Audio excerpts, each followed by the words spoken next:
राजा ने कहा कि हम भगवान को नहीं देंगे, राम को नहीं देंगे। फिर क्या?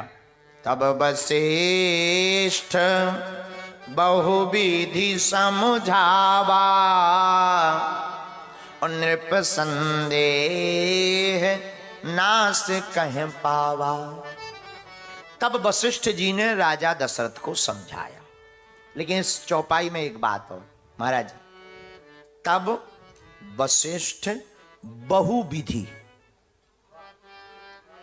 क्या कौन सी विधि? बहुविधि। अच्छा, बहु के दो अर्थ, बहु माने बहुत, और बहु का अर्थ राजा दशरथ के कान में कहा कि इन्हें राम दे दो, जाएंगे अकेले, बहुओं के साथ आएंगे। हम नहीं कह रहे, चौपाई कह रही। तब वशिष्ठ बहुविधि बहुविधि बहुविधि समझावा, बहू की विधि से समझाया कि बहुएं बुलानी कि नहीं। तो दशरथ जी बोले क्या हमारे बच्चों की शादी होगी नहीं? अरे बोले जो ऐसी जो अच्छी करके लाएंगे वो तुम नहीं कर पाओगे। बोले क्यों? बोले बा तुम शादी करोगे, शायद किसी ने हल्ला कर दिया कि वही राजा हैं जिन्होंने श्रवण कुमार के माता पिता को मारा था, शादी टूट जाएगी, कोई नहीं पूछेगा, तुम्हारे लड़के ऐसे ही बैठे रहेंगे।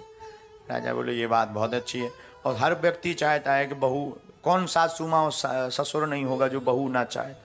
कौन पिता नहीं होगा जो बहू ना चाहता हो? बाद में भले ही बहू चमीटा मारे, बेलन मारे,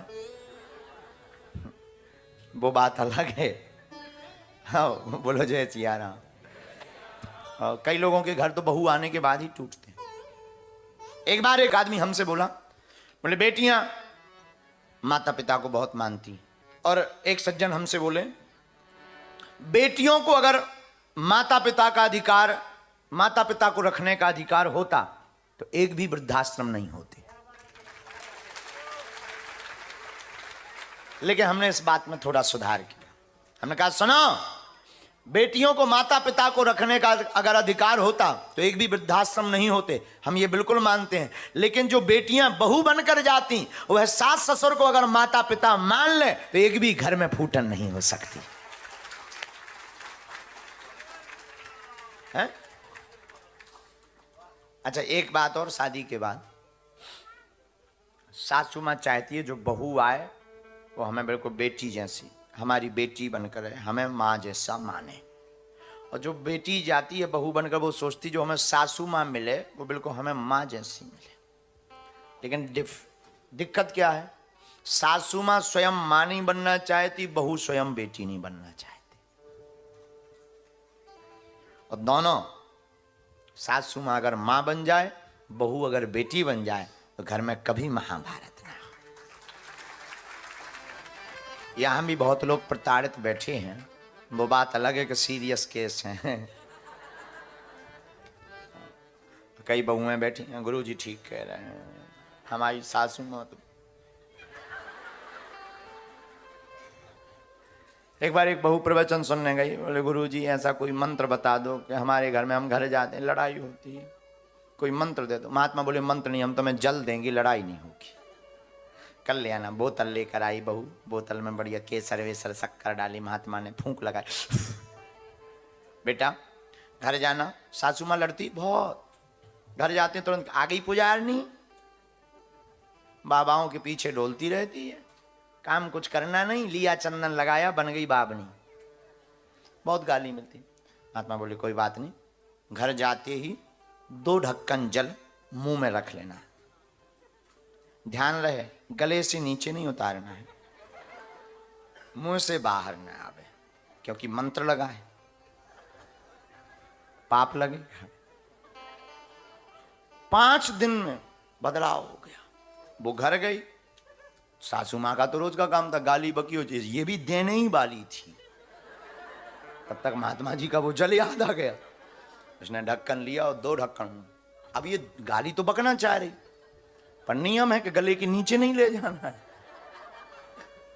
सासू माँ को लगा कि आजकल बहुत सुधर गई, तो दूसरे दिन सासू माँ भी बोली बेटा आजकल किस महात्मा के प्रवचन सुन रही है? जरा हमें भी बता, हम भी ऐसे महात्मा के प्रवचन सुने। बहू ने कहा बागेश्वर बानों के।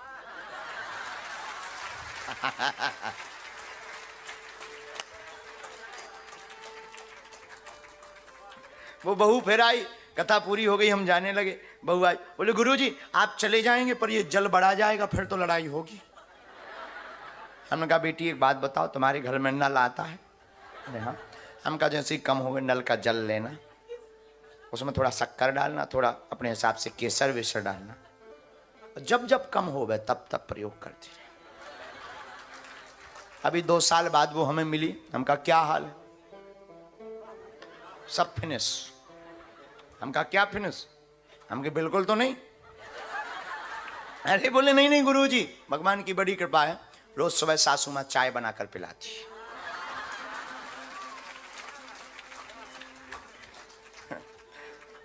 तो यहां जितनी भी मां की समझदार को इशारा काफी होता है, मुंह भर मत खोलना।